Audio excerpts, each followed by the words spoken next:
Good evening. Welcome. How's everyone feeling tonight? Ooh, I spilled water on myself right out of the gate. What a welcome to myself. All right, we're on episode 24. Crazy. We are one episode away from being a quarter of the way to episode 100. Quite a few words there about where we are. I love these streams. This is my favorite project right now. Admittedly, even more so than the prank call streams. The prank call streams are a lot of fun. We're having a lot of fun with those, of course. But this is a special place. And we do them late at night so as to attract conversations that people can't have so easily in the middle of the day. That's why we do it. We realize not as many people can be here this late at night. But we're grateful for those of you who show up every time to hear these callers. Thank you. Tonight we are going to be experimenting a bit with the duration of the stream because I'm doing so much more live streaming now, and they're all at different times. Anonymous Live started as a 3-hour stream. I want to experiment with that time a little bit, and admittedly, this is something I'm a little nervous to experiment with because 3 hours seems to be some kind of sweet spot where we can maybe talk to 3 or 4 different callers and have meaningful, in-depth conversations. Sorry, I've got notifications going off. I bet you guys are hearing all that. Let's turn those off. Tonight we're going to do a 2-hour stream because we're going to be doing another live stream tomorrow for more prank calls. I'm working towards doing a stream every day, and so that's why I want to try this. These streams, when I do them till 1 in the morning, I'm up till 1 after each stream, and then waking up and doing another stream in the early afternoon, mid-afternoon, has been really difficult. So I'm just experimenting here. We're going to do a slightly shorter stream tonight, just 1 hour shorter. If there's problems with that, I've got some ideas of how we can deal with them, but we're just going to, this is already a massive experiment, so we're going to experiment with the time too. We're going to do 1 hour shorter tonight. And with that, we're going to get right into the calls. I don't want to tie up any more time with preambles. So with that, we're going to take our first caller. Here we go. Hi, thanks for calling. Hey. How are you doing? I'm all right. How are you tonight? I am kind of lonely. Been kind of feeling it lately. Yeah, I've really been trying to dump myself into work and art to kind of get away from it all, but yeah, I feel it really in like when I'm trying to relax. I don't want to do the things that I like to relax, or like I'm not finding joy in some of the things that I want to do. I feel like getting out into the world, but then I don't know. I don't always I don't know where to go, what exactly to do. And I don't necessarily feel like, I don't know, I don't feel like a bar or a club or whatever is like a natural place to meet people or whatever. Like I've been out to these places and it doesn't really feel like what I'm looking for. I don't know. So you mentioned loneliness. It also feels like maybe you're experiencing some lack of direction or motivation. Would that all be accurate? Yeah, it some of it's not necessarily a lack of motivation. It's really like needing to uh take a break from some of the work that I am doing to like relax. Um, and because otherwise, like I'm just getting like I feel myself getting burnt out on some of the things that I'm doing. Like I'm doing editing work, both like text and video, and I kind of have to like take a break from that, to decompress and recalibrate, kind of get my mind straight about the edits and whatnot. And yeah, I really feel it when I'm taking those breaks to try to like relax or do something else. I don't really feel like um, doing any of the things that I normally do, like playing any of the games that I have been playing. There's a couple games that I've been playing for the last couple months, and the last week or so, I just don't feel like playing any of them. None of the things of them are satisfying to do. So I've been spending a lot of time on YouTube trying to find things that are entertaining to some capacity or another. And that was when I saw that you were streaming and figured I would give a call. So is it, and maybe it's a cocktail of the three or four, but you mentioned you led with loneliness, and then you went into some stuff that I sensed to be lack of direction or lack of purpose, and then it seems like you just touched on maybe some boredom, and I'm wondering what would make this a helpful call. Which one of these do you want to zero in on? And we, like I said, maybe it's a cocktail. I would really say the loneliness. Okay, how old are you? Oh, go ahead. How old are you? I just turned 26 about a week ago. And you have no friends at all, or is it that you're lacking depth in your relationships? What is it? I do have a couple friends that I can occasionally talk to.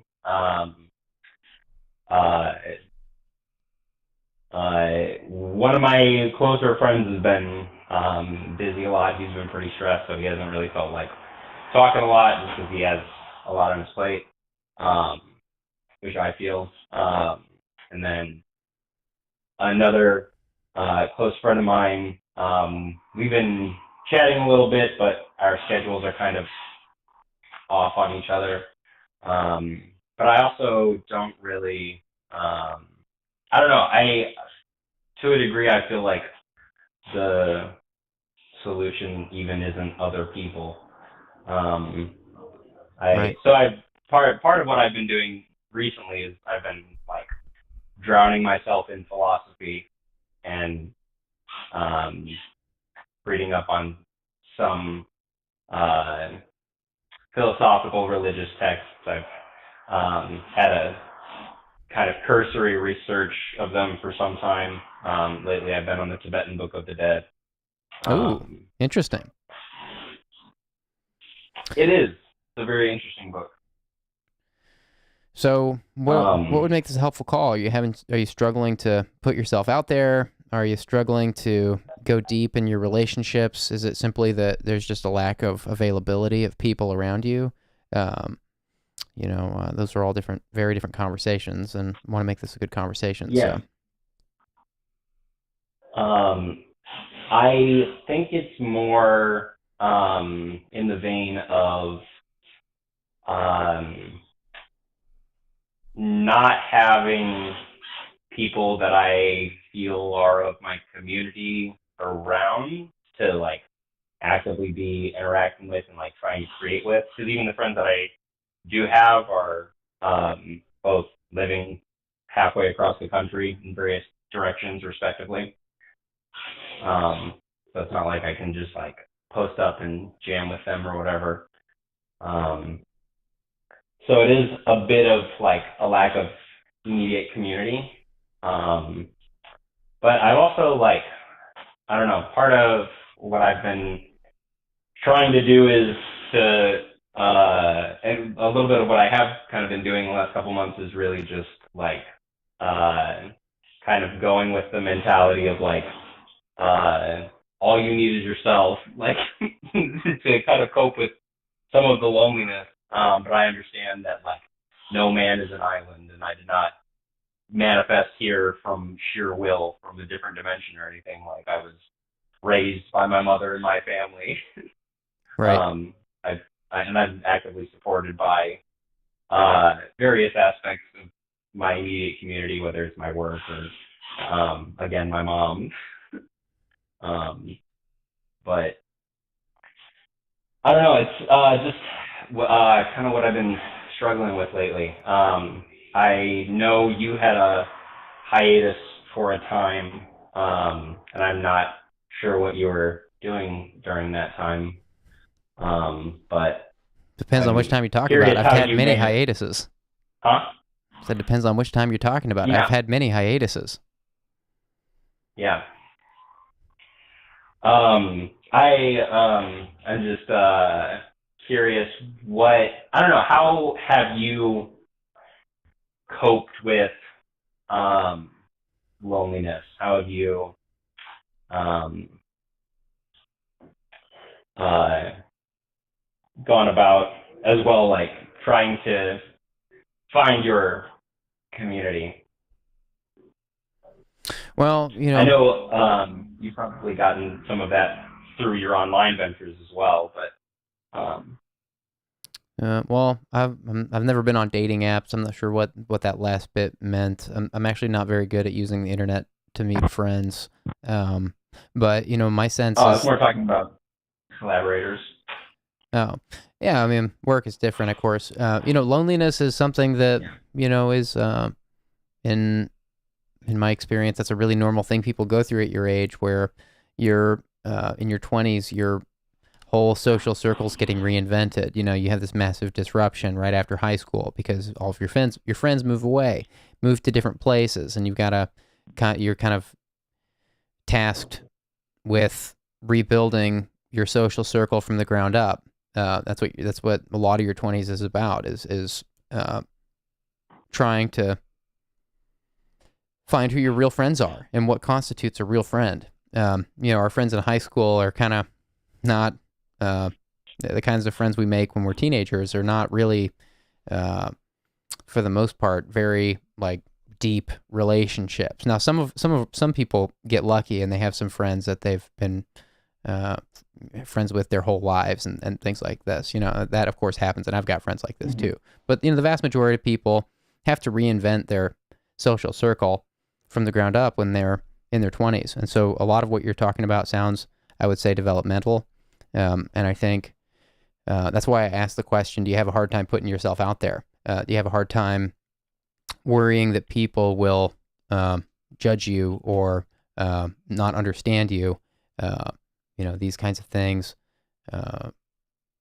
These are the To a reasons. degree, Go ahead, yeah.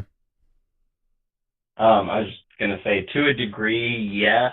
But I feel part of that is genuinely to some of my own standards of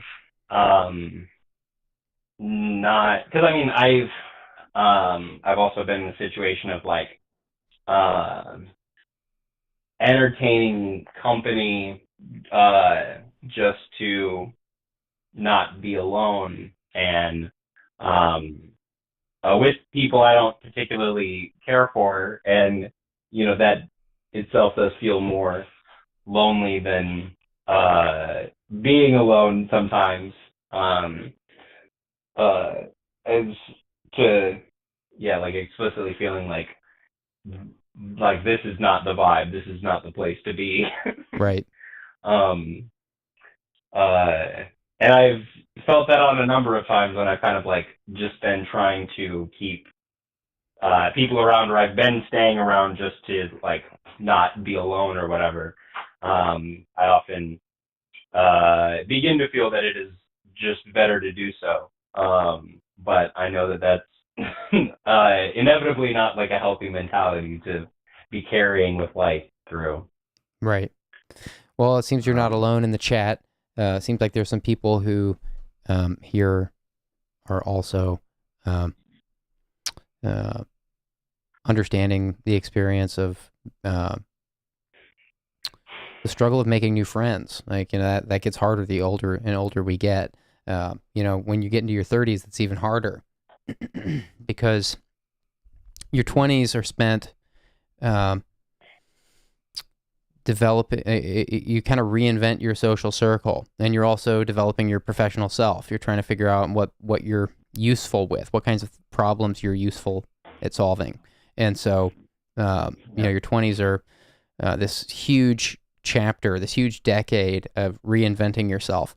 And then when you get into your 30s, by the time you're in your 30s, you've put all these, you've developed all these axioms, all these things that you believe to be true. And, your 30s are the time of life where you start putting those to the test and implementing those, acting with intention in your life. It's not to say that people in their 20s can't do this, of course, but just in my own experience, you're asking me.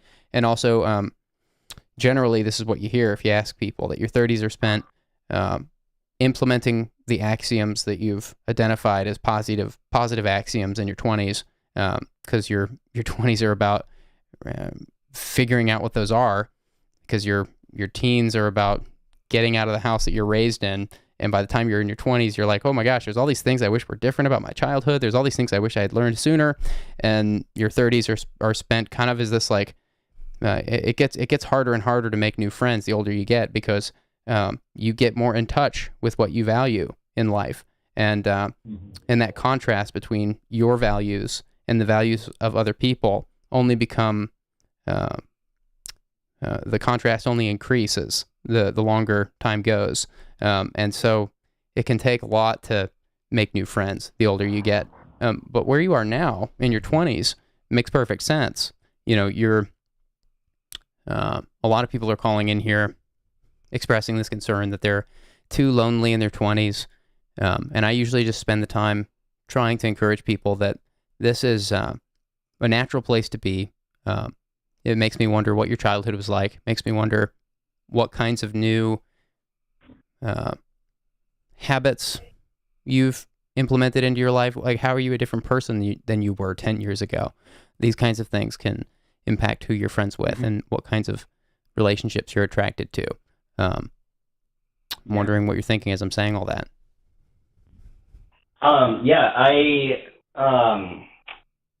My mom has a master's degree in psych. I've been pretty into psych from a young age, and I've been trying to parse through some of this as well myself, and a lot of what you are saying does line up even with some of the philosophy stuff that I've been checking out recently. I've been listening to these to kind of get like a quick brush up on different philosophies. I've been checking out Paul Strathern's In 90 Minutes, which is different philosophers in about 90 minutes.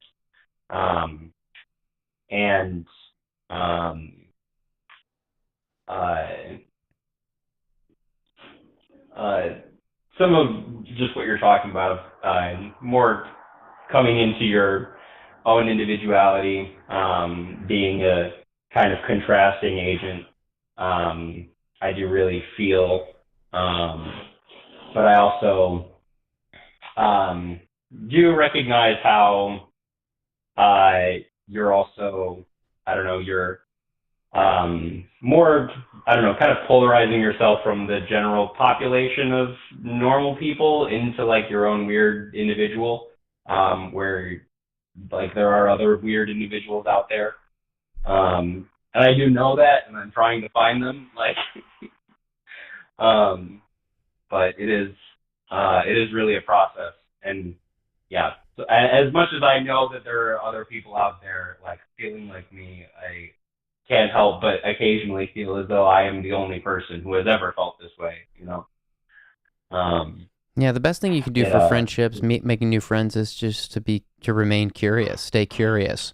I think that's some of the best advice anyone can give in life. That's a quote from Steve Jobs: "Stay curious." It's not just good for business. It's good for friendships. It's good for remaining open-minded. It's good for learning. Staying curious is a cure to a lot of challenges, is what I would say. And I guess I would encourage you to remain curious as you're in this season of life where you're figuring out what's important to you and trying to build a new life for yourself as an adult, as a young adult. that you stay curious. And I wonder how, it makes me wonder about the friendships you have now, and if those are friendships based on curiosity or friendships based on things you know you have in common already. Of course, you want friends that you know are going to be able to support you through life, but also it's good to have some friends that challenge you. A lot of my dearest friends are people that I disagree with on tons of topics. And the reason I find those friendships so valuable is because I'm curious what value they see in their values, to put it kind of, simply. But, I guess I would say, it makes me wonder if you're a curious person, or if you're a person that has very specific criteria for the kinds of friends you make yourself available to. Yes and no. I don't necessarily feel that those are mutually exclusive. I am a very curious individual. I'm very foundational in a lot of my analytic approach. So I try to start as basic as possible for stuff and kind of move up from there. But also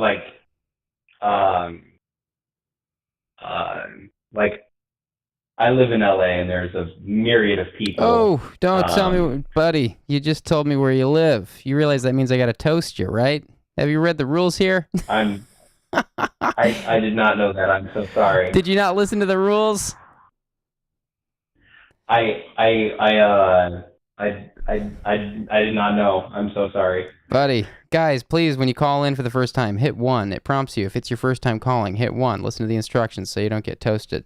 My friend, I do feel like you're going to have to get toasted because you just told us where you are. This is for your own benefit in case you, in the future, don't want this on the internet anymore. It's so that you can feel it's for you. Now, here's the thing. If you call back at any time in the future and just don't give me your name or location, we can continue the conversation. But I don't want you to feel frustrated, because I do feel like what you're going through is very, very simple, and not to discount it by saying it's simple, but it's a developmental thing you're going through, and I want to encourage you that it's going to get easier. And I want to close with a comment from the chat from Greg Huston. Greg says to you, I'm in my 50s and I have found the best way to make friends is to learn and understand more about yourself, and then to correct those characteristics that you see in yourself that you don't want in a friend. I guess they're saying I think there's some typos, but what they're saying is that, that's kind of why I spent some time talking to you early on about where you are in your 20s. You're developing yourself. And again, you just gave us your location, so I'm going to wrap this up. But be encouraged that this is developmental, and don't be too hard on yourself. You're in a season of life where you're trying to figure out who you are and and what your value is in a relationship. And with that, I'm going to toast you. I'm really sorry to do that. I greatly appreciate it. I greatly appreciate your advice, Greg, as well. Thank you. Take care. You call have back. helped. Call again anytime. Best of luck to you. Take care. All right. Guys, if you call in here, please take time to read the instructions in the video description and to listen to the instructions on the phone menu. That's why it prompts you, if this is your first time calling, press 1. You will get valuable information that will keep you from being toasted if you just simply press 1. With that, we have a toast. That was a soft toast. And I really hate doing that in the middle of the calls. All right, guys, lines are reopening. Get your phones ready, and we're taking the next caller. Here we go. Hi, thanks for calling. Hey, Julian. Hi.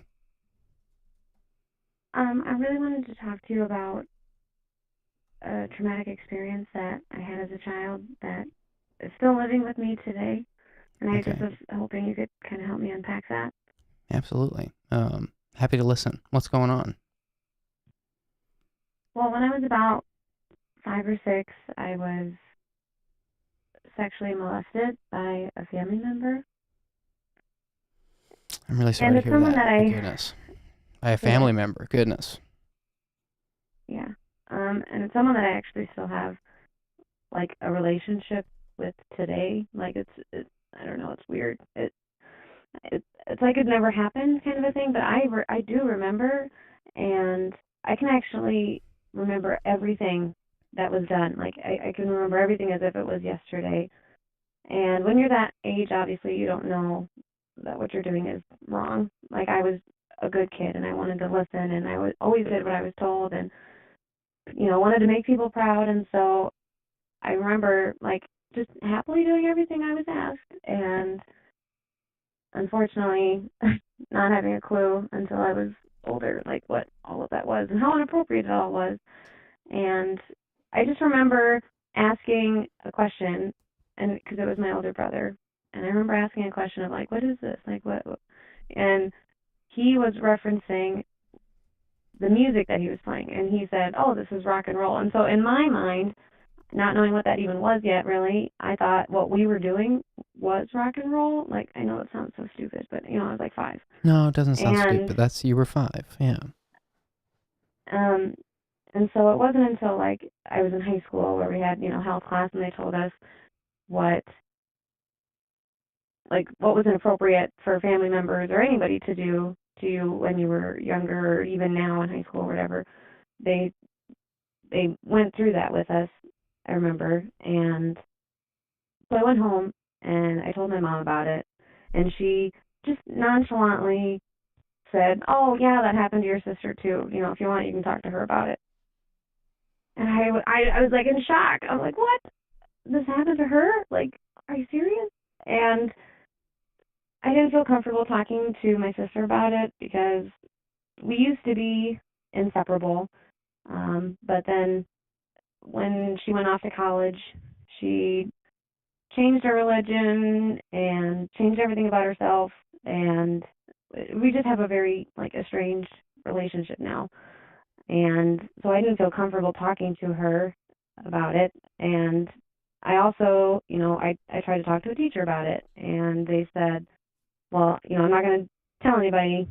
If you told a parent, have you told someone at home? Does someone know this? Does your mom know this?" And I said, "Oh yeah, she knows." And so they're like, "Okay, well then I won't tell anybody, I guess." And then I went back to my mom, and so she suggested that I see a therapist. And so I was willing to try that as a kid in high school, and so I tried that. But before going, she said, there could be repercussions. It could ruin his life, and I didn't want to do that. He was already married and had kids, so I did go to therapy, but I discussed other things that were traumatic in my life, and I didn't talk about this particular experience because I didn't want to make him mad, let alone ruin his life. And he had a lot of anger problems. I remember him coming over to our house, yelling at my mom, saying that she was ruining his life, and I was like, oh my goodness. It was just kind of scary. And I don't know, it's just we're so separate, and we went our separate ways in life, and we're all grown up. And I mean, I only talked to my sister for maybe 5 minutes, on our birthdays or whatever, because she lives halfway across the country.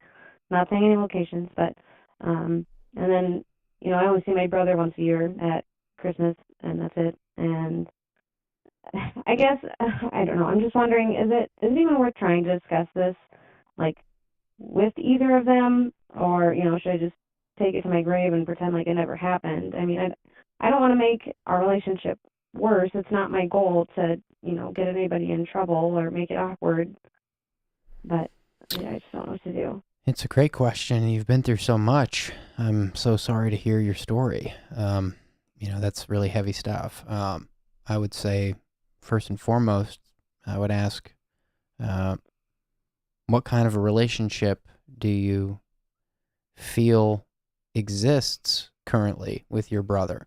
I mean, this is a monumental event in your life that nobody has really addressed or discussed in any way. So I'm wondering what kind of relationship you feel is even possible. If you feel like your relationship is even uh, what can you guys relate on in your relationship without addressing this? Not much. Like I said, I see him once a year, and Right. it's just at Christmas, and it's only for a few hours.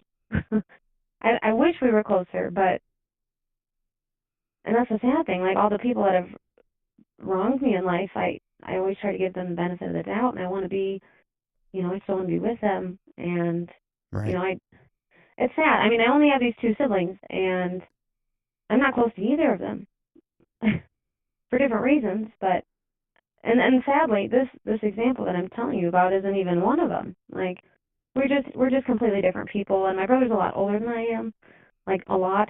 So I think, I mean, that, I don't know. I'm not saying that excuses it by any means, but I don't know. How old are you? I'm 30 now. You've carried this so long without addressing it with your brother. And it sounds like your sister, you've not opened up with your sister much about it, if at all, because of some... Not at all. So she doesn't know that this happened either? Well, I mean, my mom said it happened to her, but she doesn't know it happened to me, I don't think, unless my mom said something to her. So is it just hard for you to talk with your sister because of the religious differences, and it sounds like something happened? Yeah. Okay, is that why? Yeah, no, that's definitely why.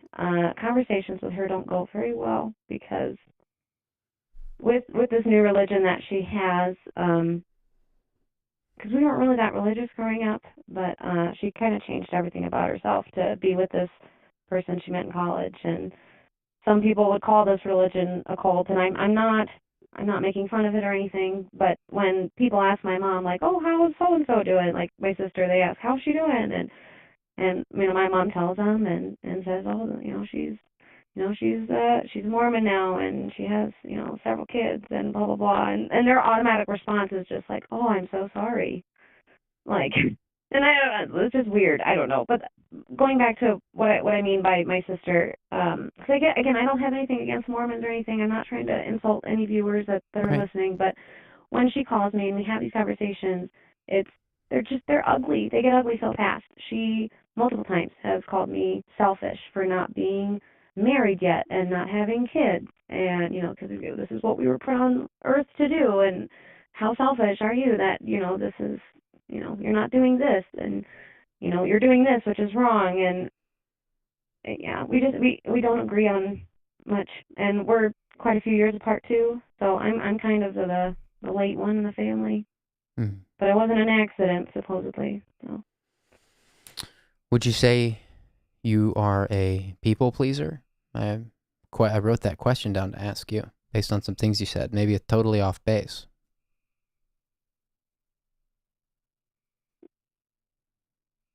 I would say in some instances, yeah. I mean, obviously at that age, I definitely was, because I didn't want to, get in trouble or anything. I always did what I was told to do. I mean, just even out of fear of getting in trouble. So. I wonder if certain conversations feel dangerous to you or risky to you. Does it feel like certain things are off limits or will ruffle feathers, or that someone will be misunderstood and you're not comfortable with how that would be handled? Is any of this stuff that you would say feels relevant to your experience? Yeah. Yeah. Well, I don't see how having this kind of a conversation wouldn't ruffle feathers. You know what I mean? It's tricky stuff, yeah. I mean, but not. I'm curious what you think makes it hard with your sister. Of course, like religion can be a big difference. Not everybody can have open conversations about differences in belief. Sometimes some people get really insecure about that kind of stuff. So some of that makes some immediate sense. But I mean, you mentioned that you think your sister was molested too. I mean, this is an experience that you guys have in common. I mean, how beautiful would it be if that was the only thing that you guys, the only thing that brought you guys back together after these years of separation? Maybe a conversation conducted in the right way, respectfully, without devolving into differences of opinions in faith or religion, maybe that kind of conversation would be beautiful. Maybe that would bring you together closer than you thought was possible. And I've got other questions, but I am curious about that. I mean, maybe it could, but I just don't know how we could have that conversation halfway across the country. Mm-hmm. You know what I mean? Like, that would be something I'd want to talk to her about in person, but I mean, I only see her once every, 3 years. What if you expressed that to her? I mean, I'm only saying all this because it seems like you want a better relationship with your brother and sister. And your sister, I mean, even if you guys were of the same religion, you'd still have that physical barrier. And it sounds like the relationship would be complicated even still. So I'm wondering how it would feel for you to reach out to your sister and say something like what you just told me. Like, hey, I really hate and regret how tricky our relationship has become. You're on the other side of the country. We have some different views about those things, about certain things. I respect your views on those things, but I don't want to spend our life feeling like time's wasting. Can we have a conversation even by phone or video chat about some things that I wish were better? I want to be closer to you. I wonder what that would feel like, or if you've tried that and how it's gone. I haven't tried that. How do you think that would go? I don't know. I honestly don't know. Just talking with my mom, because we talk about her, and yeah, I don't know. Like, her and I, we struggle to have, separately, to have our own conversations with her, and yeah, they just don't go well. They're short, and because it's always, she always has the excuse of, oh, this kid's crying, gotta go, take care of this one, because she has 8 kids, and so it's oh, no, this one needs fed now, and oh, this one, it's okay, bye. We're always happy to get off the phone because we're just criticized the whole time, and it's hard. I don't even know that maybe I used to want to have us be closer, but now it's I don't know. My mom has just completely accepted that, we're just not going to be, close anymore. She feels like she's lost, those two to the dark side for different reasons, as she says it. But I don't know. I realize that most likely, we will be the ones to outlive my mom, and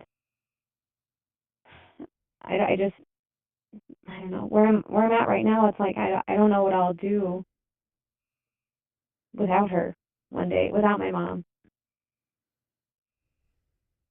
I know that all will be left will be my siblings, and it's right.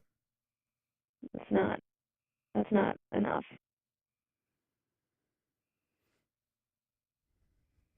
Do you feel a struggle to not judge your sister in conversations, in deep conversations you have with your sister? Is it hard for you to speak freely? I'm asking for a couple reasons, because you mentioned earlier that you do feel like maybe there's some people-pleasing tendencies at play, and I wonder how those maybe those tendencies pop up in your relationship with your sister. Maybe you try to politely or respectfully avoid certain topics so as not to ruffle feathers, and yet these very topics, these kinds of topics that potentially ruffle feathers, these are the topics where people relate. These are the bases for relationship. Relationships are people who understand each other, and there's such a heightened expectation on our relationships with family because we're family. We're not just people we met at a bar or something. We're family members are blood. That's blood. There's automatically this huge depth of potential to a family relationship, and if you can't agree on very simple things, or you can't even talk, or you feel you're not free to talk about certain things or share about things on your mind, specific, deep topics. Your family relationship is often the first to go if you can't even go a little bit deep, because those relationships, there's this huge expectation that that's my sister, that's my brother, we should be able to talk about these things and not hate each other. Wonder what you're thinking when I'm saying that. Well, okay, how do I put this? When I talk to her, I, like on the phone, or even when, we've been together in person, which is rare. It's usually at like a funeral or whatever. When I do get to talk with her, if, like, a touchy subject comes up anymore, I'm really not afraid to stand up for myself in a respectful way. But like I said, our conversations end up being short-lived. Like, I don't judge her for her lifestyle. The thing is, like, my mom feels so bad for her. Like, she just feels so bad for her, and I'm like, Mom, like, she chose this life like it's what she wanted. I don't feel bad for her. I'm happy for her if it's what she wants. Like, I'm not here to judge. Like, I don't know. Everything my mom says, I just kind of disagree with it a little bit. Like, she feels sorry for my brother for different reasons with his situation, and feels sorry for my sister, and I don't, because I know that they're both happy. They're both happy, and that's great. I don't feel sorry for them, and I don't judge them. Like, we're just so different. And my siblings, not only are they a lot closer in age, because they're just a few years apart, but they also have very similar, like, careers that they went into as well. So, I don't know. They just have a lot more in common than I do. I'm kind of like the black sheep, and it's fine. Like, I'm used to it, but I just want to know if it's even worth trying to bring it up, because, like I said, my sister and I were not close, and my mom said, well, maybe when you have, if you get married and have kids one day, like, that'll be the thing that brings you closer. And I'm like, I don't want to, that's not a reason to get married and have kids. Like, that's not how life works. Like, we used to be really close when we both were kids, but I'm not going to just do that just to have a relationship with her, because, I mean, I'll probably be judged for something else that we'll disagree on, and that's okay. Like, I don't feel pressured to have a really close relationship with either of them. I just think it's sad that I don't. Mm-hmm. You feel like the black sheep, even though you were the one who was molested as a 5-year-old. That's what I'm hearing. Is that right? I mean, if true, there's a lot to that. You feel like you're a black sheep. I definitely feel like the black sheep, for sure. More so than your brother and sister. Oh, yeah. Well, I mean, that's a huge indicator. At the very least, it's a huge indicator that your experience has not been given the time of day. Nobody's heard your story. I mean, how is it that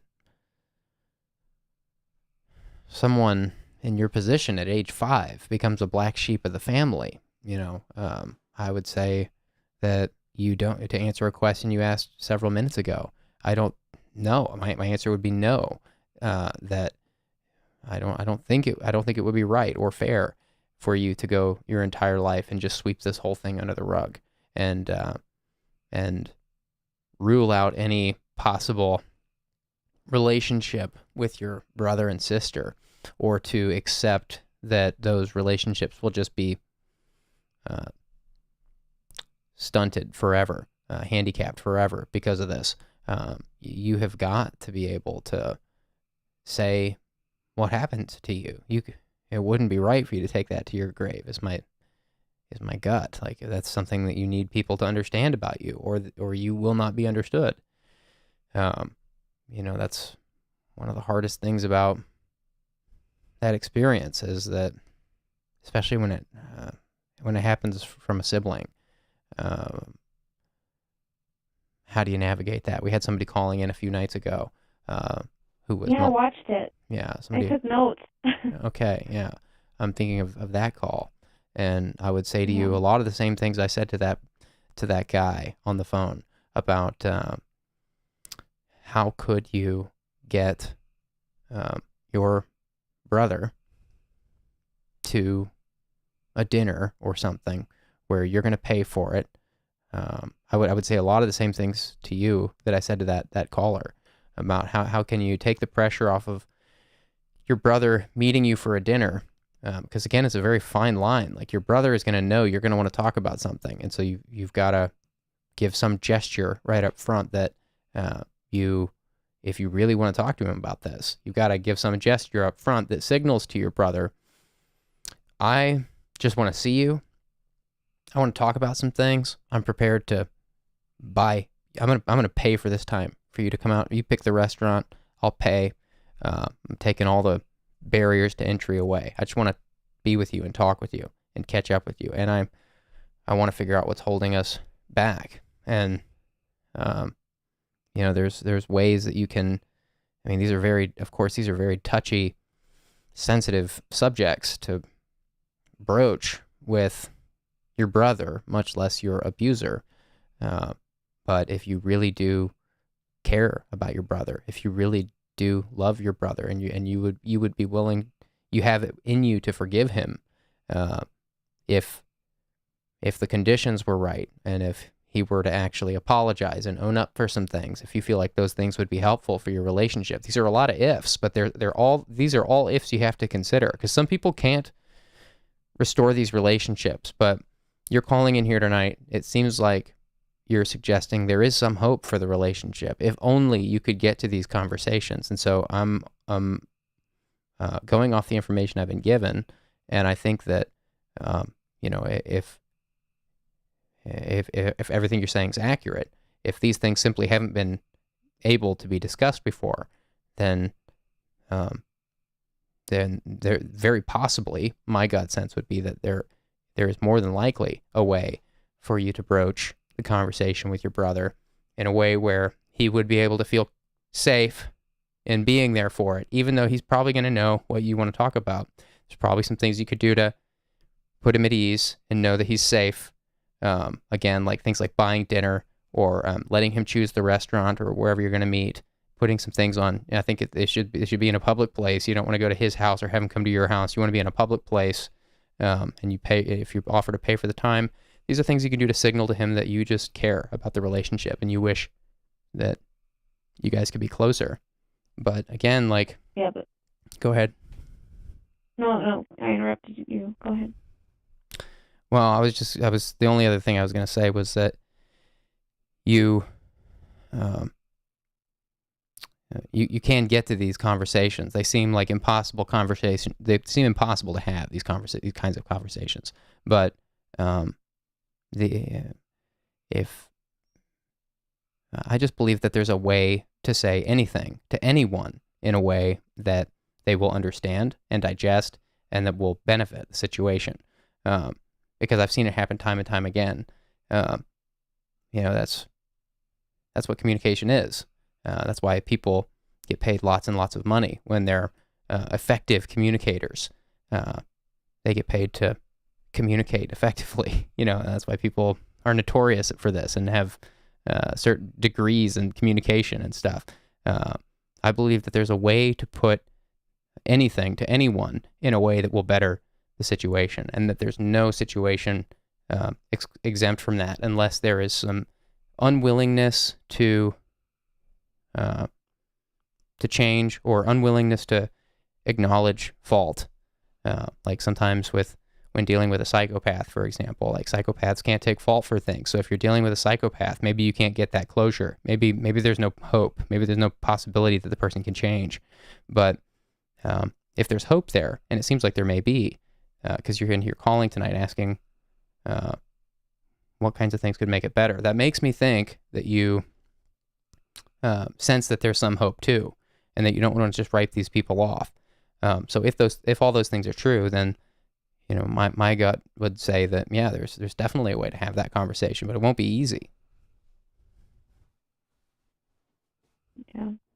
Well, I haven't written them off. It's just we're just not close anymore. We're just so different. We're all very, very different people. And when my sister comes to the state that we live in, my brother and I, like even his family and my mom and I, like it's, oh man, we can only tolerate just a few hours, and so we see her for like a few hours, like every couple of years, and it's like that's enough. Like it's more than enough. And I don't want it to be that way, but I mean that's just how it is. Like we're just so different from each other. And with my brother, this is gonna sound terrible because again, I haven't told either of my siblings. The only person I told was my mom way back in high school. But watching your streams, I it made me like kind of relive this, and it's always been in the back of my mind, but it just kind of brought it to the forefront. And like my brother, whenever we talk on the phone, it's either because it's a birthday or it's to figure out what day we actually get to do Christmas, because it's never Christmas Day because our family isn't, we're not as important as his wife's family, and so it's always sometime after or before Christmas. And so it's either like a birthday call or when we're celebrating Christmas or if someone dies. Like those are literally the only three reasons we talk to each other. And it's like a 5 minute or less phone call. And if you ever call him and it's not one of those three reasons, like his instinct, like he answers the phone and is like, hey, what do you need? Like he's just such a, yeah, he's just, I don't know, busy all the time. And to even try to spend any time with him, he would be so suspicious or and maybe unwilling even to want to do something regardless of, even if we had this serious talk or not, even if I just invited him out for a fun reason to buy him something, like he still would be like, no thanks. Like, well, again, the goal with inviting him to a dinner where you're going to pay is not to lure him in or to trick him. Again, like the context for that kind of proposal would be that, hey, I regret how distant we've become. One day we will, again, I'm rehashing stuff I said to the old caller that we've been talking about a little bit, the caller from last week that was also molested by his brother. So, I'm rehashing some stuff, obviously. But, the context is not that you're going to trick that person or lure that person into thinking they're just going to come have a fun time and, whatever. And that's also not the most effective way to get them to agree to coming.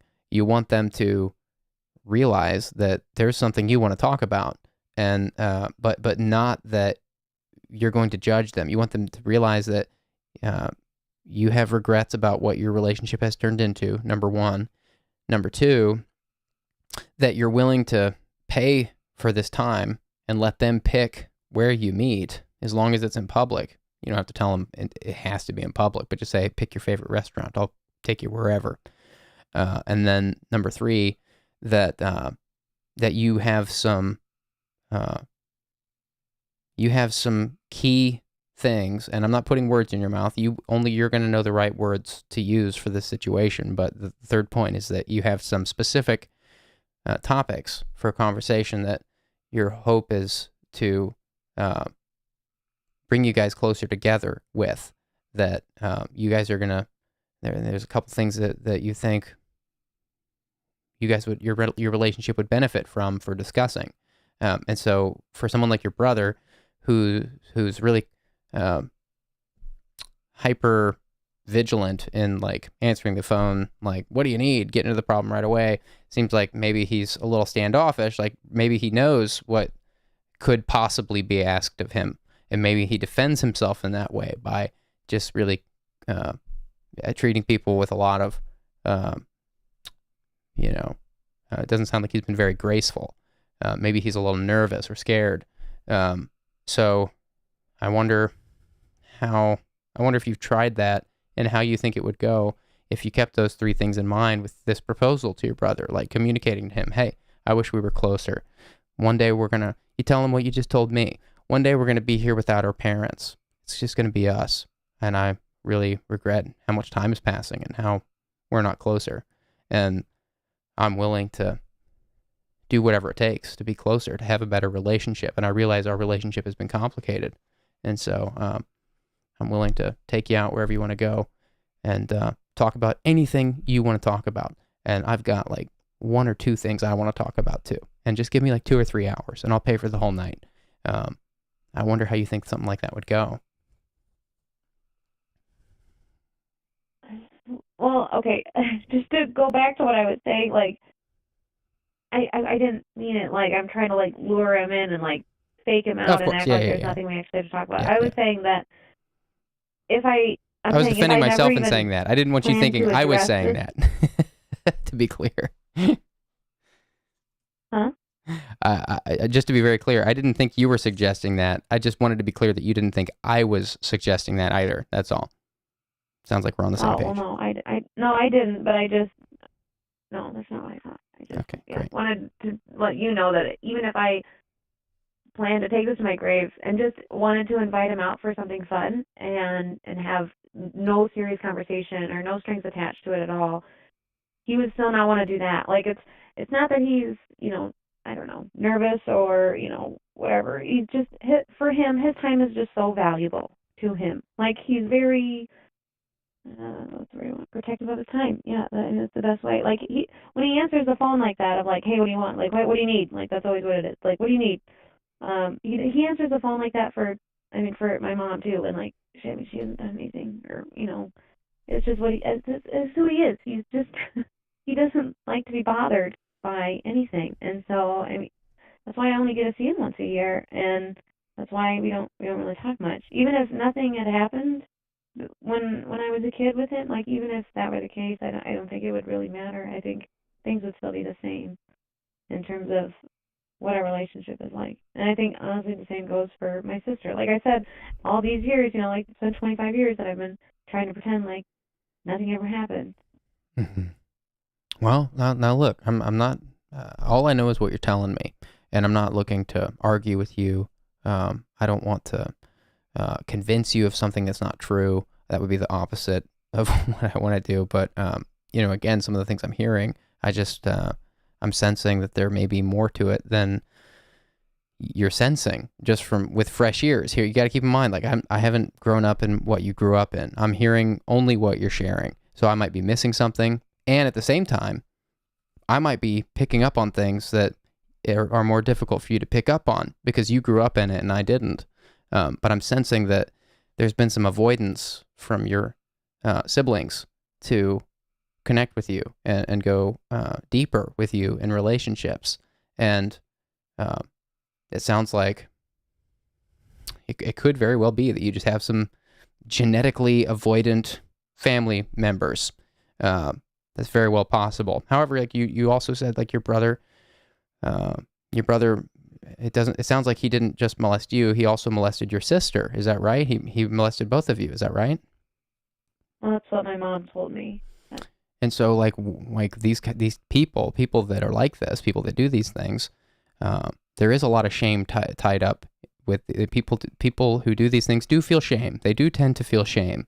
It's not like a lot of these people, it's like the itch they can't scratch. They don't know why they do it. When you read these accounts of people that do things like this to people, and I don't know if your brother still does it, or if it was just something that he did as a kid. No, like I don't think so. we don't know what happened to your brother. It sounds like we don't know what happened to your brother. Maybe somebody did that to your brother at an even younger age, and he was just doing what he thought was normal. Like we don't. It sounds like there's at least some information I'm missing here, which I'm admitting. But to be very clear, what I'm picking up on is that if your brother really did this stuff to you and your sister, it shouldn't be that shocking that he's a little avoidant. Because, I mean, if he's your older brother, I'm almost certain he would remember it if you remember it and your sister remembers it, potentially. I mean, surely your brother remembers it, and surely he's on guard about that if there's never been a talk about it.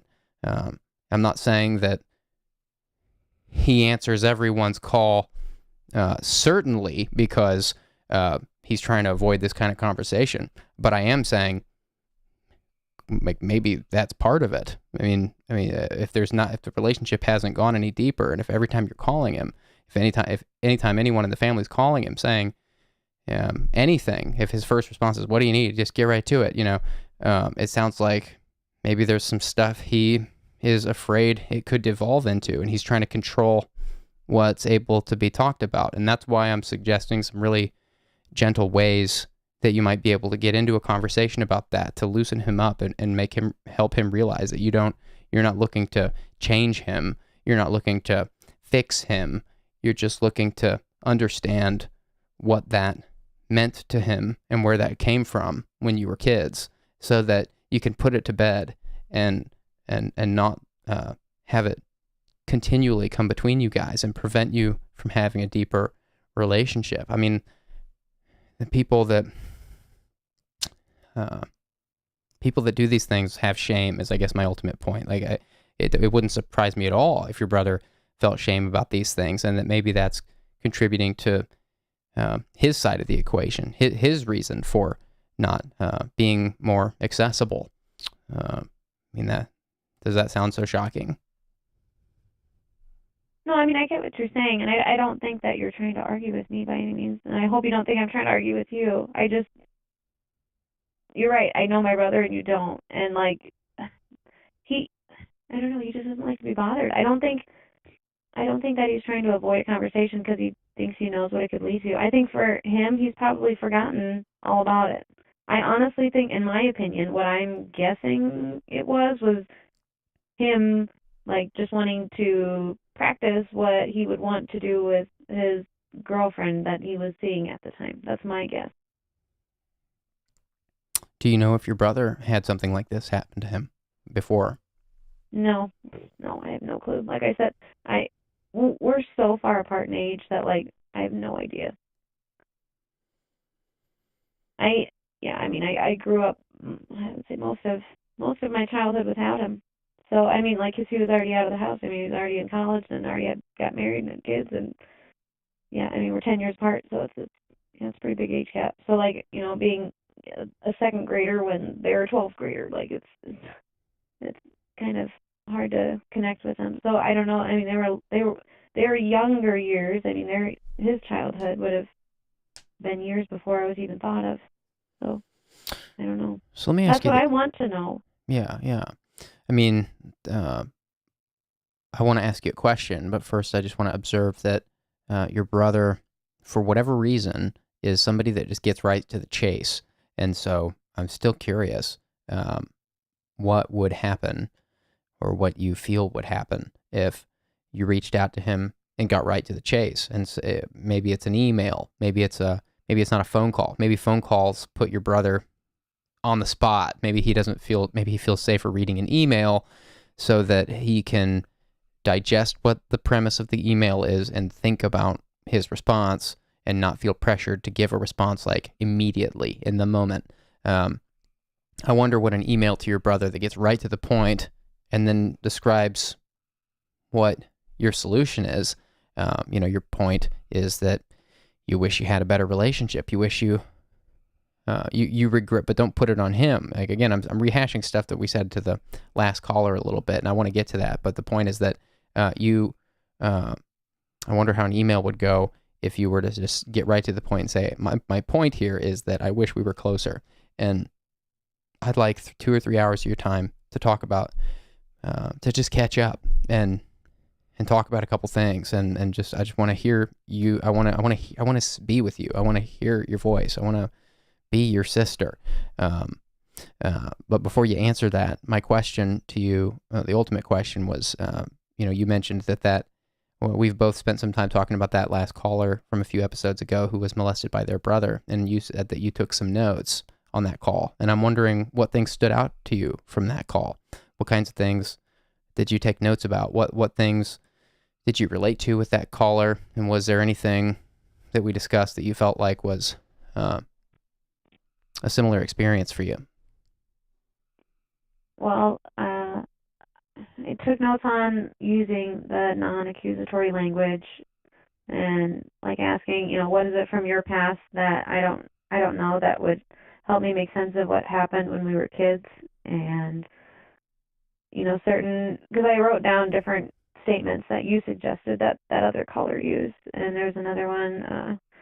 When we were little, certain things happened between us, and I realize now that we didn't know any better, and we were just kids, and I guess it would really help me to know, as my older brother, what you made of that. Like, what was that to you, and how can we put that to bed so that it doesn't have to come between us anymore. Mm-hmm. And another thing that really, really stood out was you saying that, sexual abuse is a virus, which can reprogram you. And I definitely feel like, unfortunately, that experience really reprogrammed me. Right. So yeah. And you also mentioned using, instead of why, saying, what caused there to be, or what was it that caused. Mm-hmm.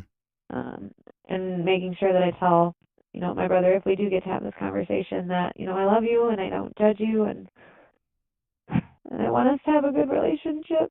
Mm-hmm. So now I'm going to ask you a really pointed question, and it's not, it's not to, I don't want to ruffle your feathers, but I'm going to ask you a really pointed question, only because you mentioned earlier that you might have some people-pleasing tendencies or some sensitivities to. You mentioned that you're the youngest, right? Is that right? You're the youngest of your siblings? Yeah. So I'm going to ask you a pointed question as the youngest sibling, and as someone, and you're an adult. I'm not insulting your age or something, like you don't know any better, but there's a dynamic to that. Like it doesn't matter how old you are, you always have, like, if your siblings are older, and I know what that's like. I've got an older sibling, and there's a place of respect you put these people in. We all respect our older siblings. They have a special place in our hearts. And so my pointed question is, we spent a few minutes earlier on kind of going around whether or not we could even get your brother to a dinner with you because he's kind of avoidant, and his time is so valuable, as you put it. And then we kind of went round and round a little bit on, it seemed like, the vibe I was getting from you was that maybe there's just, I just sense that you're on the verge of never trying to fix this, of never trying to go deeper with them, because it just feels like it's a lost cause or too much to fix. And my pointed question is, like, if you really ask yourself, and maybe don't give us an answer here, maybe you can't answer it tonight, but maybe the question you ask yourself tomorrow when you wake up is, like, could that resistance to sit down with my brother and ask these questions, or to even ask him out to a dinner, is this resistance coming from a place of not wanting to rock my brother's boat, or not wanting to ruffle his feathers? Is it coming from a place of trying to please him in some way, or gain his respect? And if the answer to that could be yes, then I would really think about that, because very few things in life can change without some kind of conversation. That's why people read books. I mean, we learn and we grow through exchanging ideas, through conversation and exchanging words. And if certain words are never exchanged with you and your brother and your sister, you guys have all been through a lot together and individually. If certain words aren't exchanged, then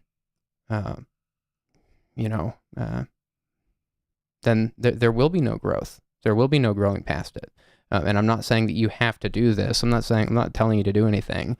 But if you feel there's hope, if you feel like there's a glimmer of hope that there is some good that could come from some conversations like these, there is a way to make these conversations happen. And it's terrifying. It's horrifying to get into the middle of these conversations. But once you put the words in the right way, once you find the words that gain you access to that dinner with your brother, once you're sitting there with your brother and you're like, holy crap, we're about to talk about this. And then once you're in the middle of it, it is the most amazing feeling, sitting there and talking about the things that you thought would always be off limits. And if you feel like that's possible, if you feel like that's at all in the cards, I would just encourage you that there are words that will get you there. But they have to be the right words, in the right order, and at the right time. What do you think about that? I guess I did have a question as to why it should be a public place, because I mean my brother has a lot of, like, I'd say, anger issues, which I think is not from my dad. But why should it be a public place? Because I feel like if we were to start discussing something, even like very quietly at our table, that if if I by some miracle were able to have this, dinner, and we started discussing things, and then we got more serious in the conversation, discussing these private things, like I feel like that would really, really upset him to be talking about stuff like that at a public place. Well, to be clear, this public place suggestion comes from a place where, if there's any concern that your brother or you will become overly emotional, or that there will be some kind of power dynamic that comes with meeting at your place or his place, these are very real dynamics. There's a reason why sports teams tend to win more games on their home turf than when they play at their rival team's turf. Home gain advantage. The public place suggestion comes for two reasons: because there's no power dynamic in a public place, and number two, that if you're dealing with somebody who's emotionally volatile, a public place can serve as a great buffer, because there's witnesses. Like, nobody can get overly emotional. There's witnesses.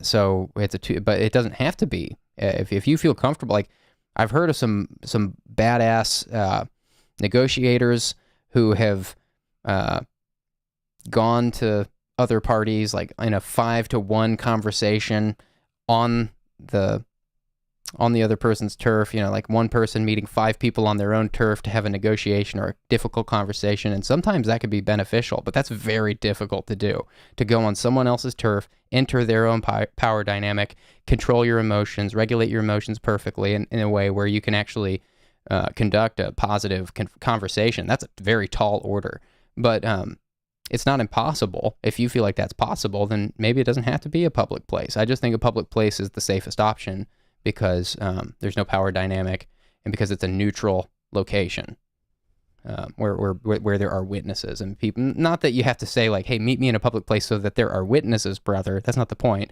But I'm talking about the subconscious element of how people conduct themselves in public versus in the privacy of their own home.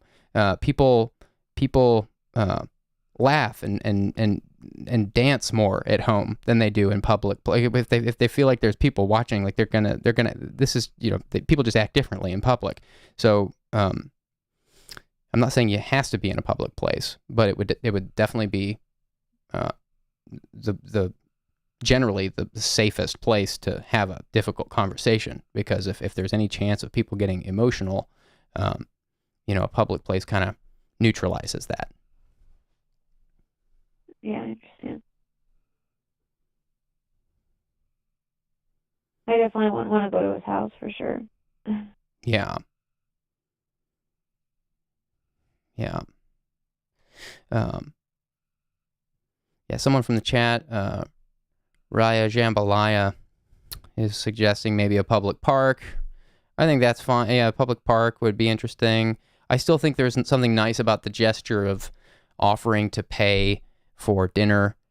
You're signaling to the person that you are going to, that they are valuable to you, valuable enough for you to let them, number one, pick the place, and number two, to pay for the night out. It signals just like a overwhelming, like there's no reason they can say no unless there's something that they're avoiding. It can be very telling hearing someone's response to that too. Maybe you get surprised by your brother's response. Maybe if he's truly avoidant, we don't really know what he'll say. Maybe he'll say he can't. Maybe he'll make up some reason he can't meet you. I'm not saying these are magic bullets, but I'm only going here because you called in here wanting a better relationship with your brother, and that's such a beautiful thing. Let's take a moment to celebrate that, because it would be so easy for someone in your position to just hate their brother, and you're not doing that. You're saying, God, like, my brother did something stupid to me when I was young, and I hate that we're not closer. That is so beautiful. Can we take a minute to just appreciate how beautiful that is? That is so beautiful that you care this much about your brother enough to. It sounds like you've already forgiven your brother. It sounds like you've done most of the growth here, and again, like, I'm still not convinced that your brother's not hiding from what happened in some way by being a little avoidant. I'm not convinced of that yet. I mean, I don't know the situation, but from what I'm hearing with fresh ears, it doesn't surprise me that he's a little avoidant. Maybe he's scared to address that. Maybe he doesn't know why he did it. Some people, maybe something happened to your brother when he was even younger, and maybe he's repressed that. And so maybe he truly doesn't know why he did what he did to you. Maybe he's terrified of that kind of conversation because he doesn't know what he would say. These are all at least possibilities. I'm not saying I'm right. These are at least possibilities that would add up with what you've told us. So I'm trying to encourage you that because you've called in here wanting a better relationship with your brother, I think that's so beautiful. I'm trying to encourage you that there is hope for that kind of conversation. From what I'm hearing, like, it doesn't sound like you've tried some of these techniques for getting your brother to open up and to open up and feel like he's safe to open up. And I'm not saying that you're making your brother feel in danger, but he might just naturally feel unsafe if he remembers what happened. Maybe some of these gestures would warm him up and make him feel like, oh, she loves me. She values our time together. She wants to talk about some things. I'm just suggesting that maybe some of these things would be positive signals to your brother. That's all. But no, I understand.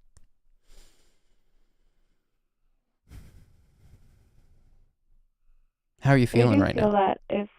I feel like if either of us, were to feel, in your words, unsafe, honestly, I feel like that should be me. Like, he was kind of a scary guy growing up. He was like, he became like the man of the house, and I mean, he was pretty, like I said, my dad had anger issues, and then he had anger issues, and I can think of plenty of things that my brother did to me that scared the crap out of me. It was scary. Yeah, Holly Grace from the chat says, it's possible he doesn't believe he deserves a better relationship. That's also possible. Argonian from the chat is suggesting a private booth in the corner of said restaurant. So if you can find out where your brother would go to dinner, maybe call and make a reservation ahead of time and say, hey, I want to be in a private booth in the corner. We want to have a quiet dinner I'm catching up with somebody I haven't seen in a long time. We're going to be there for a long time. We want a private booth. You can arrange those things, obviously. So you could set yourself up to have a certain kind of conversation once you know where your brother would go to dinner. And then Claire from the chat says, I partially wonder if your brother is feeling guilty and can't forgive himself. Maybe if you could feel comfortable telling him off the bat that you want to forgive him, he would deal with it better. And I think that's right. I think the trick is that if you can't come out of the gate saying you want to forgive him, because that implies some fault that he's going to have to admit in order to be forgiven for. I think a more it's a beautiful thought. I'm not arguing with Claire. It's a beautiful thought, but I think a more tactful way to approach it in this scenario would be to say something to the effect of, and it's essentially the same thing, but just different words. You would say something like, brother, I hate how much time passes without us talking. I wish we were closer, and I want you to know that for you, I don't know why that is, but for me, I've come to find out why that is, and I want you to know, brother, that there is nothing you could do or say to me that would stop me loving you. Something like that implies the same thought that, nothing. I think that's what Claire is saying, is that you want to give him the sense that nothing's going to come between you. Nothing could ever come between you. And I feel safe that I'm not putting words in your mouth in suggesting that, because I'm just regurgitating back to you what you've already told us. I mean, you have every right to be terrified of your brother and to never want to see him again, but you're not saying that. You're calling in here saying something very mature. You're saying, I'm a grown-ass woman. I have thought about this. I hear that you've forgiven your brother and that you want something better with him. So I think Claire's right. You do want to express that you've forgiven him, but I would caution going to him and using that specific terminology, because it's going to imply that he's on the hook for some apology, and he might not be ready for that for some time. So it might be better to say something like, I just want you to know that you couldn't do or say anything that would keep me from loving you, because you're my brother, or something like that. Yeah. I just talked for a long time. I'm wondering where your head is. It's all sorts of places. Yeah, I just dumped a lot on you. I highlighted 3 things from the chat and then ended on a thought. We could pick them apart slowly.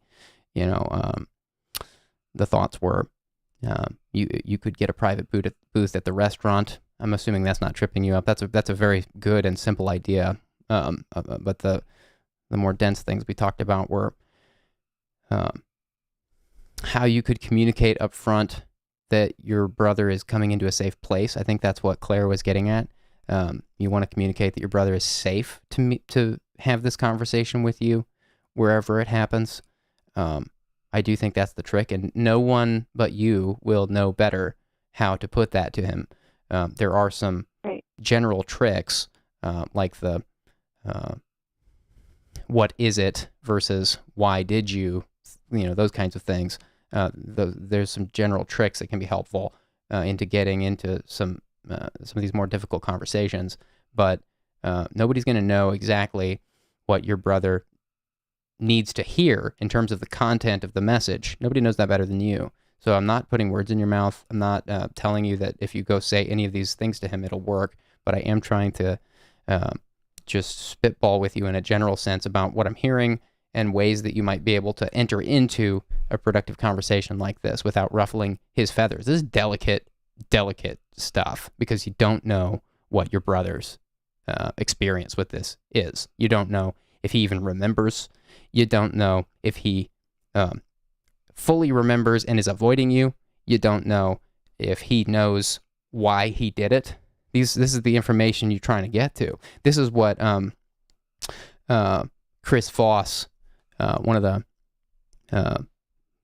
he's number one negotiator in the world, arguably. He was that former FBI negotiator that we spent so much time talking about with that other caller that we keep rehashing the conversation from.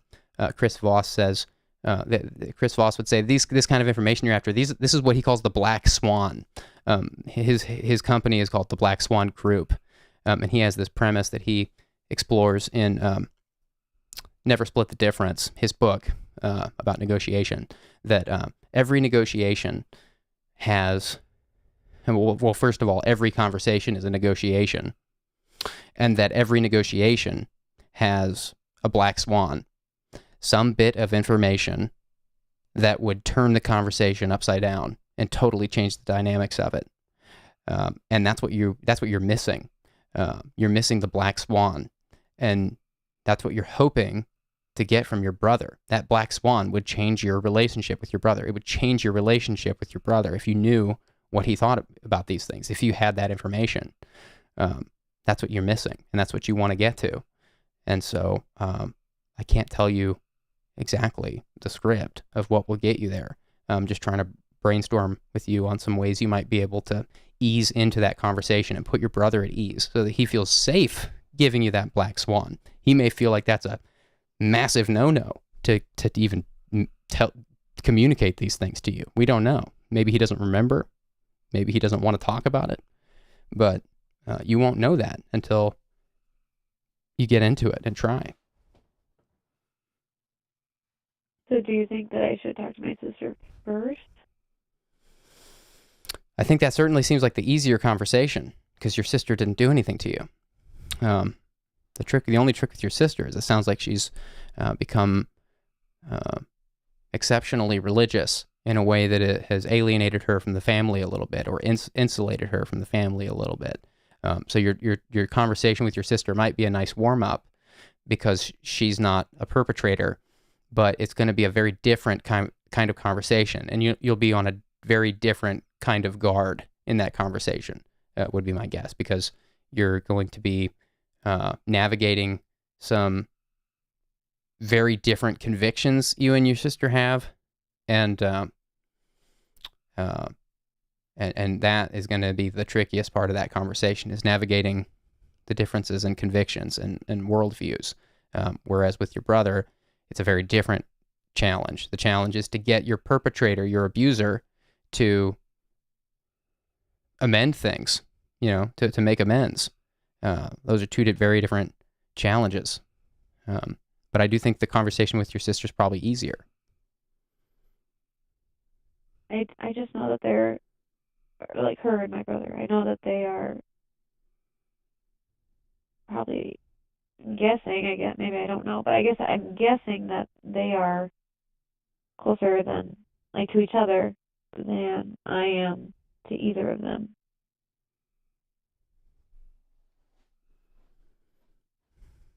Say that again? Who's closer with who? I'm saying that if what my mom is telling me is true, that, she also was molested by my older brother, it's weird, but I feel that the two of them are a little bit more tight-knit, they're a little closer than I am with either one of them. I just want to make sure I'm understanding. Your brother may have molested your mom? No. No. I'm saying that if what my mom told me about my brother molesting my older sister is true, I know it doesn't make sense, but I feel like those two, my older siblings, I feel like they're closer to each other than I am with either of them. So my concern with talking to my sister first is I don't know if she would try to tip off my brother, or you know what I'm saying? I see.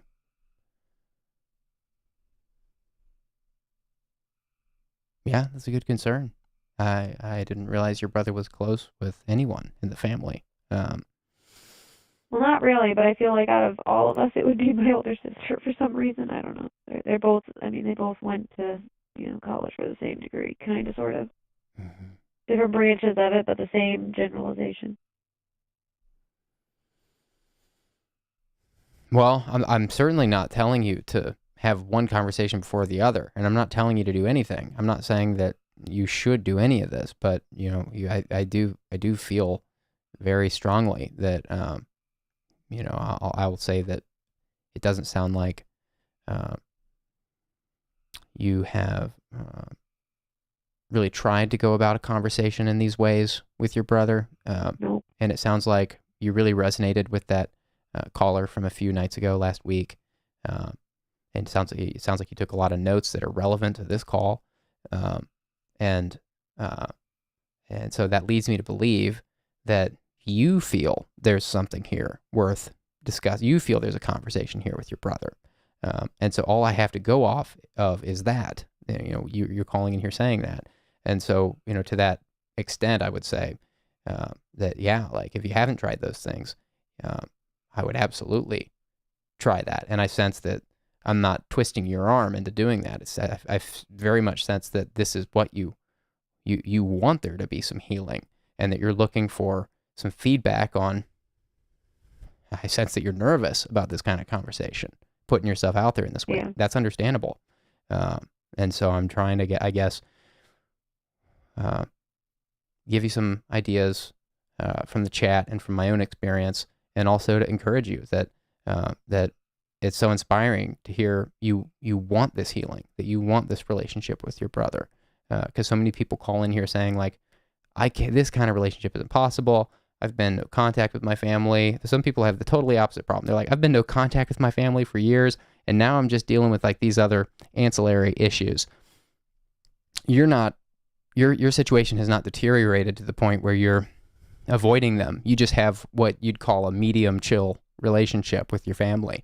You keep things surface level, and you don't really address deep issues that could be potentially confrontational.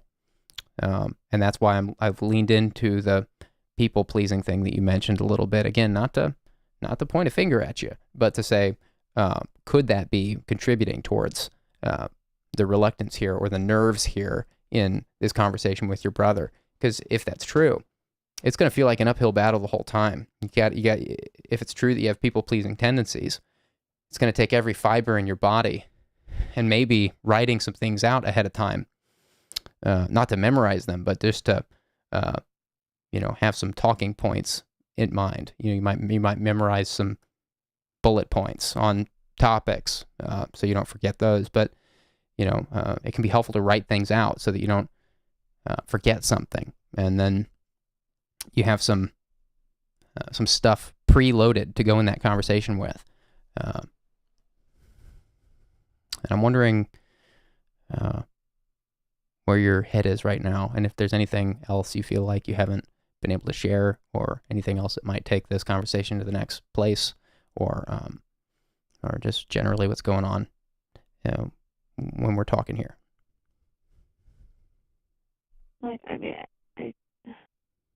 I do want to have a better relationship with him. I do. Like I said, I feel like we'd still be in this, like you said, surface level relationship. This is where we'd be, even if none of that stuff happened when we were kids. Like we'd still be here, just because that's just sadly where we always feel we have to be. And as the person who is the youngest, that everyone still thinks of as being like a child, I know it'll take extra courage. I do think it's worth trying. Sounds like it is.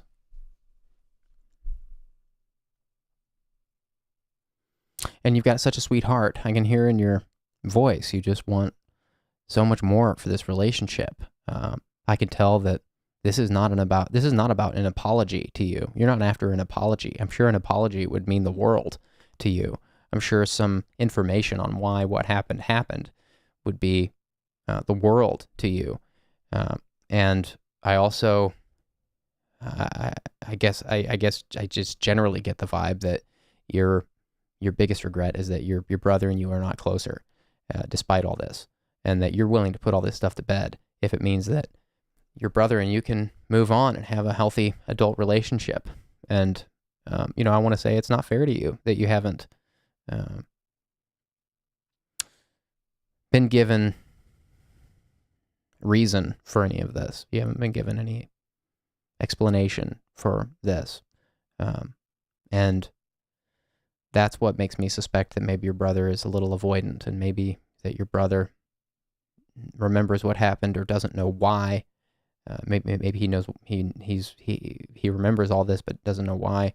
Maybe he doesn't. Maybe something happened to him and he's repressed that. These could all be things you're up against. And so again, I'm just trying to give you some ideas on how you could very gingerly begin to open that can of worms, and just very delicately say, look, no judgment. No, I love you. I want to, I'm not saying you say any of these things prescriptively to him, but you want to make him feel safe.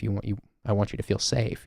These are the kind of the themes of that your brother has to pick up on before he's willing to agree to come to some kind of conversation where he has no idea what you're going to ask him.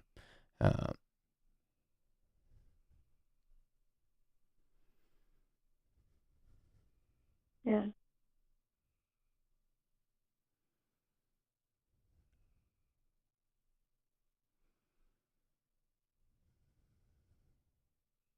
Is there anything else that you think could be standing in the way, on your own part?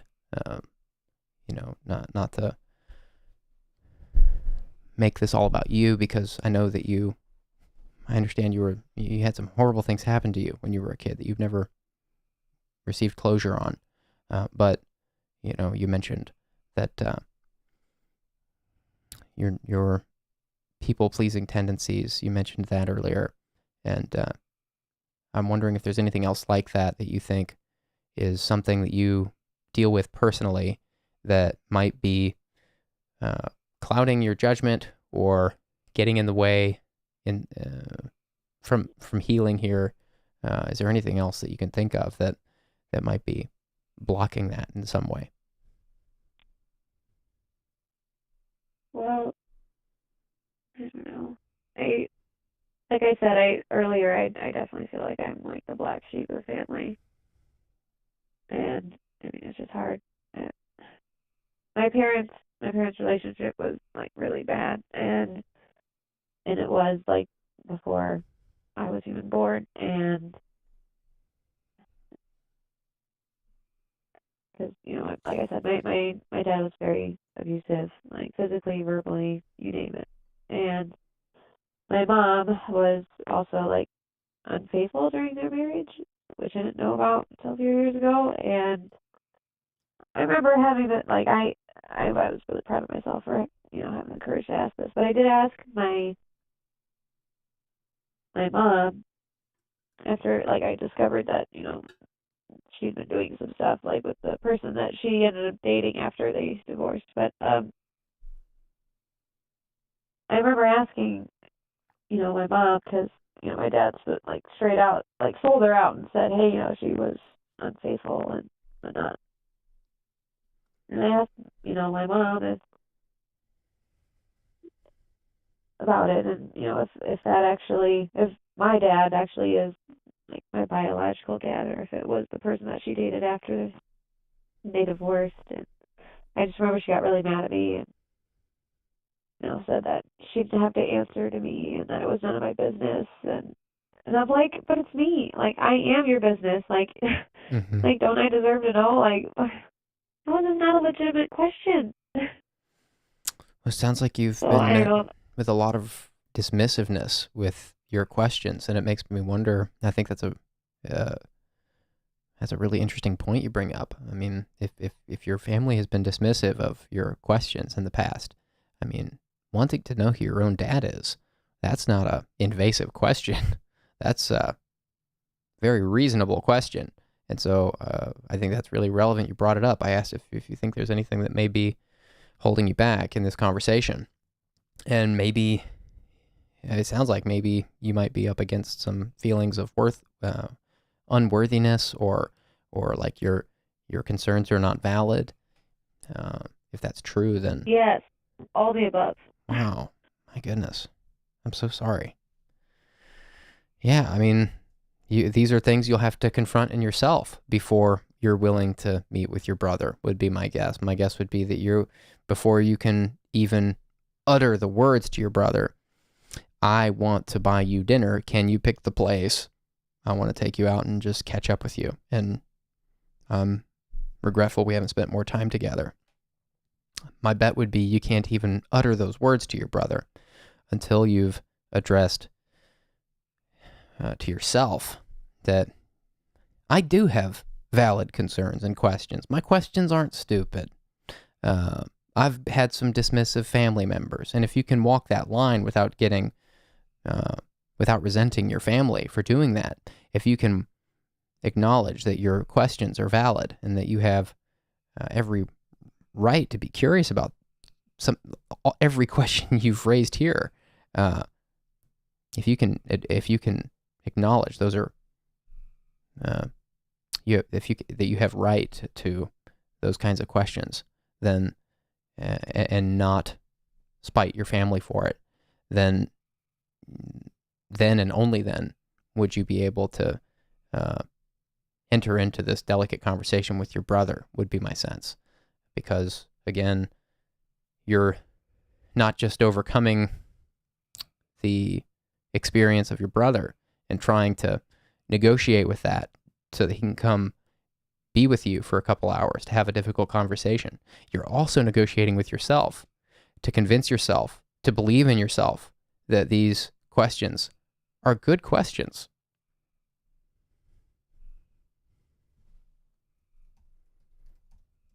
These are good questions. And I'm so sorry you've not felt that you've not had those questions validated. That's not fair for you. And I'm wondering if you believe that. I know it's not fair. It's just, like I said, I never got an answer. It might feel like you're screaming out into space and no sound. You can't even hear the sound of your own voice. It's just like, am I even saying anything? Might feel like that. Is that how it feels? Yeah, well, then makes perfect sense. You feel like maybe your words don't matter. That's not true.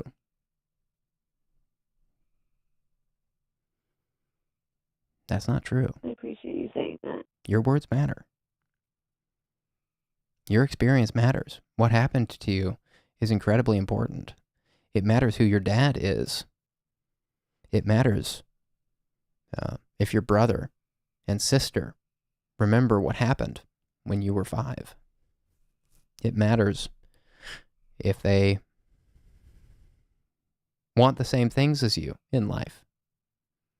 And maybe they do, and they don't know what to say because you're the youngest. Again, like you're the youngest, so you might not have context for this, but the youngest kid in the family, and I'm not calling you a baby, you're pretty much as old as I am. You're in your 30s.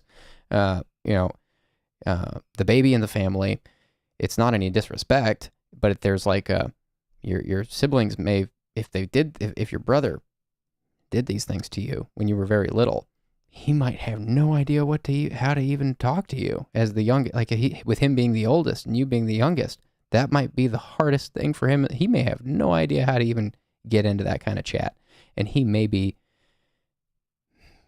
just so grateful to hear a certain order of words from you once you have come to the place where you believe that those words have value. I do think you're going to have to do some self-care here first and get to a place where you can believe in this mission a little bit more. It sounds like you may not be quite there yet, but it sounds like you're asking really good questions. It sounds like you're thinking in constructive ways. So I do believe some healing here is possible.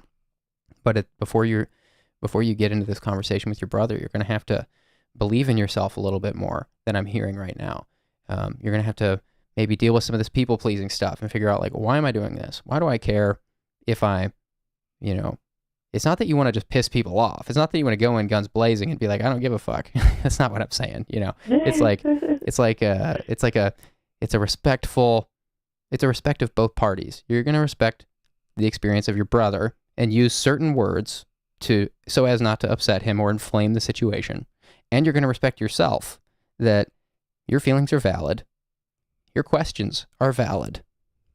And these are not silly questions you're asking. These are questions that stand to bring you and your family closer together and to encourage some healing. Excellent questions is what I would say.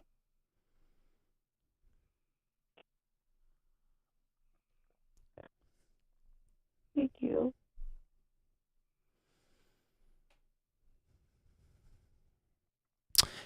Krista Van Cleve from the chat says, the truth is hard to say sometimes, but it is the truth and should never be swept under the rug.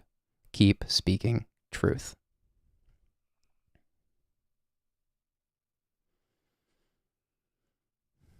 Like you said, it won't be an easy conversation to have, but I think one that eventually needs to happen. It may take time. I sense that you're processing a lot because you came in and, let this conversation be a testament to you. When you go back and revisit this conversation, and I hope you do, I hope you read through everything in the chat. Of course, not everything in the chat can be helpful because everybody's just sharing their own experience. We're not all going to be right 100% of the time, but I trust when you go back, you'll have the awareness to recognize what's helpful and what's not applicable to you specifically.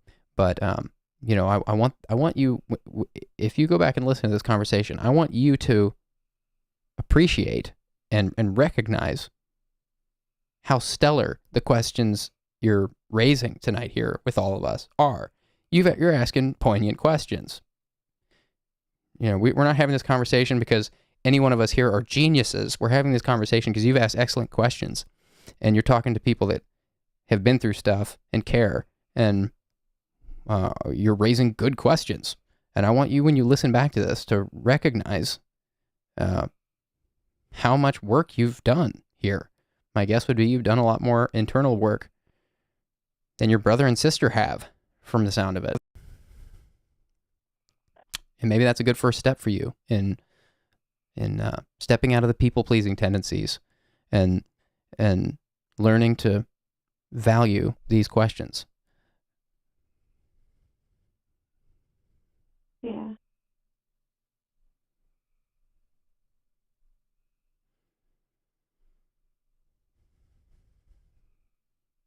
I just really want to say thank you for listening. Thank you for calling in and sharing. It sounds like you're crying. I hope we didn't work you up. I hope those are good tears and not tears of horror.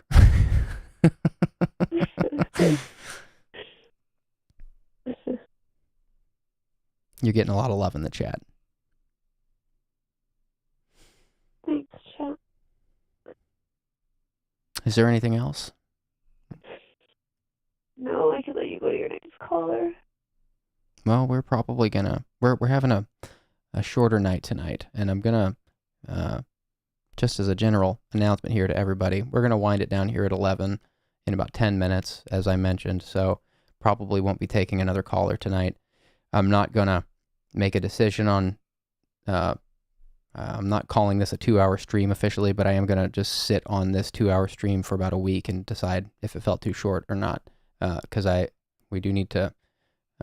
It's a longer conversation, and I don't want to detract from our current train of thought. But on that point, we probably won't be taking another caller. So if there's anything else you want to hash out for another 10 minutes, I'm all ears. Oh, I feel bad. It was only the second caller tonight? Now that's on me, not on you. Don't feel bad. Chat, if you would. Well, actually, no, I'm not going to ask that question yet. I'm staying focused here on the call. I was going to bounce something to the chat on that, but don't feel bad. If I'm not going to take another caller tonight, so the floor is yours. If there's anything else you want to hash out for another 10 minutes.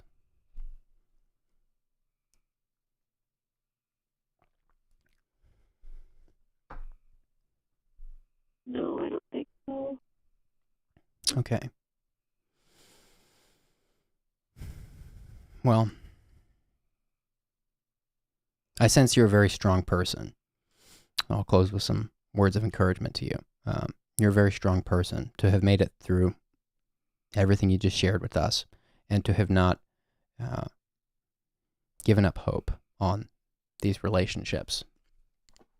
That makes you incredibly strong. And,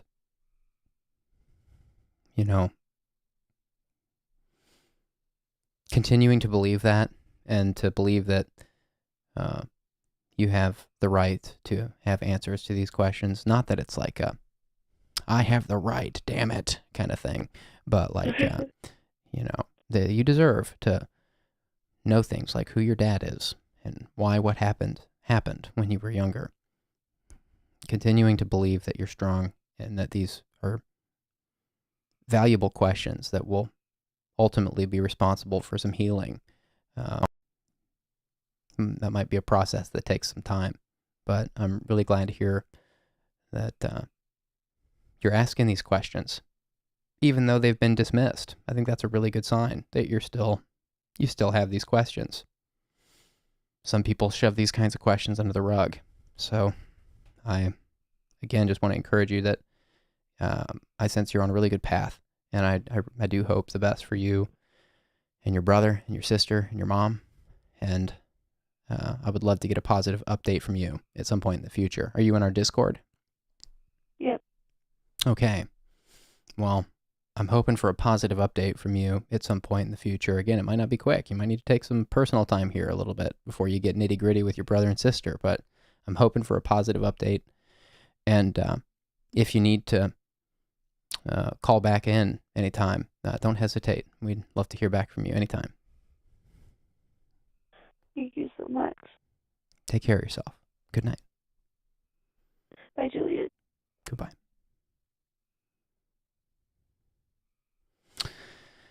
Okay, chat. We are going to wind it down here tonight. I realize that's a super short stream, but we're rolling out more live streams here. These things do take time, and I'm trying to find the balance with all these different things I want to do. So there may be some experimentation here with our longest stream, Anonymous Live. We may be doing some experimentation with that. Hope nobody feels ripped off that we only got the 2 callers tonight. But again, this is our longest and most frequent stream on the channel, 3 times a week for 3 hours. It's a lot of calls. callers.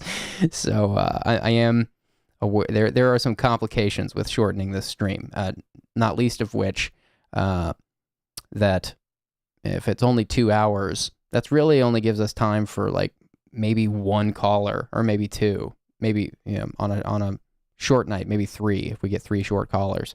I'm aware of that, and I'm trying to think through ways of dealing with that. I'm open to the idea of, if we do end up shortening it to a 2-hour stream permanently, maybe there's some kind of thing where if a conversation ends early, if the stream ends and we're still in the middle of a conversation with a caller, then maybe we call that person back at the beginning of the next stream. There's ways we could deal with that. But I'm not making any declarations about what's happening here. I'm just seeing what a 2-hour stream feels like. And we are going to do another stream tomorrow. Tomorrow we're doing more prank calls at 3 p.m. Central. That is 4 p.m. Eastern, 1 p.m. Pacific. So if you've not submitted your friend for a prank, actually let's talk about pranks for a second, because I've seen a lot of questions about, should I resubmit my friend for a prank again if I've already submitted? The answer to this question is yes, because I've gone through, we had about 150 submissions for pranks between the last 2 prank streams, and I've been through all of them. There's a couple in there that I may get to in the next stream, but for the most part, I want to say this. If you're interested in getting your friend pranked on that stream, I'm about to say what you need to hear. And if you're not, you can just go, because we'll be winding down after this. But if you want me to prank your friend, you got to realize it's a little bit of a competition to get your friend in the prank stream, because I'm reading all these different submissions, and I'm trying to determine which submissions have the relevant information to the person, because then you got to drop breadcrumbs. You can't just be like, I'm calling up Pizza Hut asking if their refrigerator's running. That's not a good prank. What makes a believable prank is I get to be absurd and just totally confuse the hell out of someone, and you guys give me some breadcrumbs that I can drop in the conversation that they'll be like, oh yeah, that's true, and then I can hit them with something absurd that's like, wait, that is not true, and we can just see how long we can keep them in that confused state of this is true, and then 3 things that are definitely not true. That's the cadence of a good prank. So if you want me to prank your friend, please make another submission, and maybe spend some time thinking about a good prank takes some forethought. That's the reason Matt, who was in the stream, my cousin who was in the last stream, that's the reason that his prank was so good. Matt is a very senior lawyer, and he knows a good prank. He's not just a good prankster. You're dealing with a lawyer that's a prankster. So he spent some serious time on his prank submission, making sure that we had all the little breadcrumbs we needed to make a believable prank, and that's why that prank went so beautifully. It's probably my favorite one, where we pranked his friend about his tuxedo. It's so ridiculous. So if you want me to prank your friend, please spend some time on that submission. It's a competition. It's a competition between you and the other people that are submitting for pranks, and I have to kind of pick the cream of the crop on the prank submissions. It'll get easier, and Matt is going to be submitting 1 prank per week, he said. So not only are you competing with each other, but you're also competing with my cousin, who's a lawyer, for pranks, and he wants a prank every damn week, he said. So the pressure's on. So get creative, have fun with it, and looking forward to another great prank stream tomorrow. We always get a few fun pranks out of those, and I enjoy hanging with you guys like that. It's a good time. Thanks so much for being here tonight for episode 24. And I will see you guys tomorrow at 3 p.m. Central. Take care. Have a great night.